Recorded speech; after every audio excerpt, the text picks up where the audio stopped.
Mummy, आप इतनी अच्छी एस्ट्रोनॉट हो, फिर ये अर्ली रिटायरमेंट क्यों?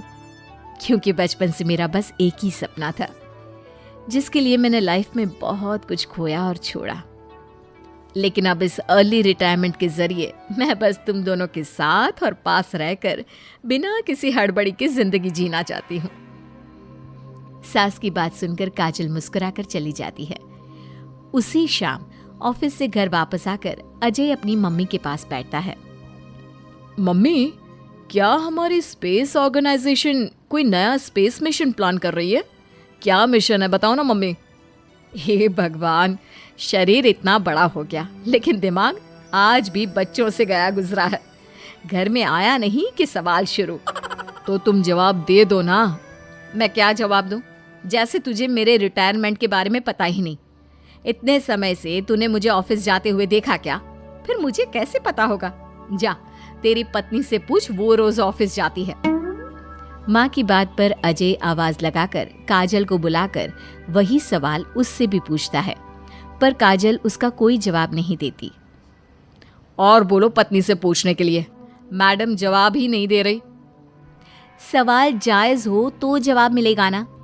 तुम्हें अच्छे से पता है, कॉन्फिडेंशियलिटी रूल्स के चलते हम किसी से भी ऑर्गेनाइजेशन और मिशन से रिलेटेड कोई बात नहीं कर सकते। वो तो पता है, लेकिन मुझसे भी छुपाने का मतलब समझ में नहीं आया। वो मम्मी, रिटायरमेंट एप्लीकेशन के बाद से आपने ऑफिस भी आना बंद कर दिया। सबको लगा कि अब आप इंटरेस्टेड नहीं होगी, इसलिए इन्फॉर्म नहीं किया। क्या तुम भी इस मिशन का हिस्सा हो? मैं ही इस मिशन की लीड साइंटिस्ट हूँ। ये हमारा अब तक का सबसे बड़ा और इम्पोर्टेंट मिशन है।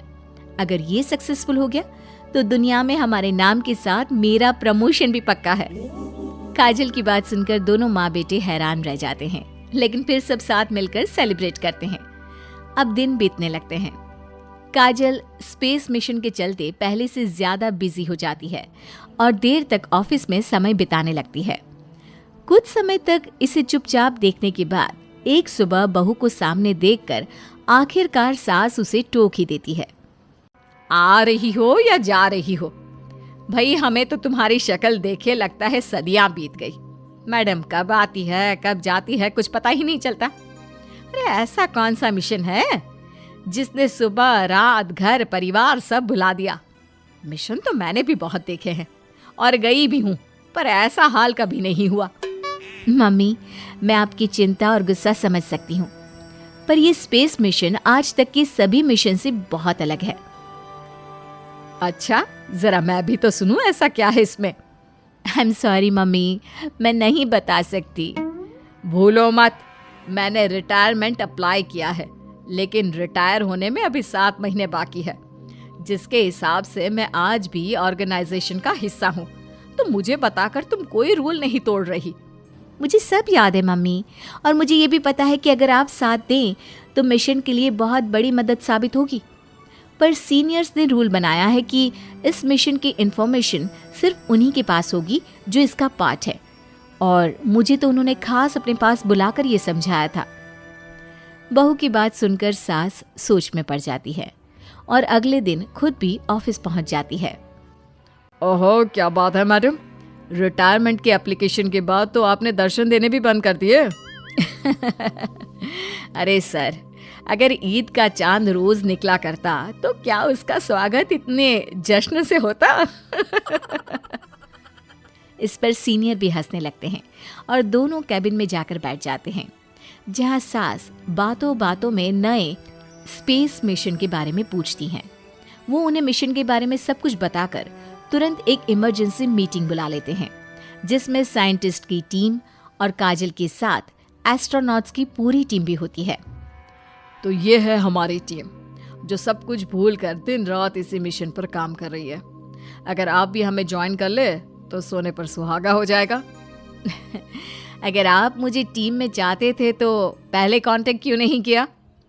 आपने स्पेस में ना जाने के फैसले के साथ डेस्क जॉब का भी इनकार कर दिया और अर्ली रिटायरमेंट के लिए अप्लाई कर दिया, और फिर पिछले 1 महीने में किसी के साथ कोई कांटेक्ट भी नहीं हुआ। इसलिए हमने सोचा शायद अब आप ब्रेक लेकर इस सब से दूर रहना चाहती हो, और इसीलिए किसी ने आपको परेशान करना सही नहीं समझा। बात तो आपकी सही है, फिर भी एक सुझाव देना चाहूंगी। ये जो आप कर रहे हो ना, ये मिशन नहीं, साफ सुसाइड है। एक साथ इतने सारे लोगों को स्पेस में 6 महीने रहने के लिए भेजना आसान काम नहीं है, और ये बात मुझे आपको समझाने की जरूरत नहीं होनी चाहिए। हमें सारे कॉन्सिक्वेंसेस, स्पेस, नेचर, मिशन की मुश्किल सबका पता है, और ऐसा करने वाले हम पहले नहीं हैं, इसलिए ये भी साबित है कि काम हो सकता है। आप सिर्फ एक एक्सपेरिमेंट के लिए इतने सारे लोगों की जान और मेहनत को दांव पर लगाना चाहते हो, जिसमें सक्सेस रेट भी मुश्किल से 1% है। बहुत देर तक इन्हीं सब बातों पर बहस चलने और काजल की सास उर्फ ऑर्गेनाइजेशन की सबसे एक्सपीरियंस्ड एस्ट्रोनॉट को बहुत देर समझाने के बाद भी जब वो राजी नहीं होती, तो ऑर्गेनाइजेशन के सीनियर्स को उन्हें घर वापस भेजना पड़ता है। लेकिन उसी के बाद से न चाहते हुए भी सास मिशन के बारे में सोचना बंद नहीं कर पाती। इसी तरह 1 हफ्ता बीत जाता है। माँ, जब घर में बैठकर भी मिशन के बारे में ही सोचना है, तो इससे अच्छा है कि वहां जाकर इस सोच के जरिए उनकी मदद ही कर दो। उन्हें ऑफिस में नहीं, स्पेस में जाने के लिए मेरी जरूरत है। वो चाहते हैं कि मैं हेड एस्ट्रोनॉट बनकर बाकी सबके साथ स्पेस में जाऊं। वाओ, रिटायरमेंट से पहले आखिरी असाइनमेंट की तरह इससे अच्छा और क्या हो सकता है माँ? आपको हाँ बोल देना चाहिए। उस टीम में एक मेंबर काजल भी है। अगर हम दोनों ही चले जाएंगे तो तुम अकेले कैसे रहोगे? वहां से जिंदा वापस आने की कोई गारंटी नहीं बेटा। अब भी हमें भेजना चाहते हो क्या? जिस दिन से आपको पहली बार स्पेस में जाते देखा है, तभी से ये डर और पॉजिटिविटी दोनों साथ लेकर जीना सीख गया हूं। आप जाओ माँ, मुझे पूरा भरोसा है आप दोनों वापस भी आओगे और देश के साथ मेरा नाम भी रोशन करोगे।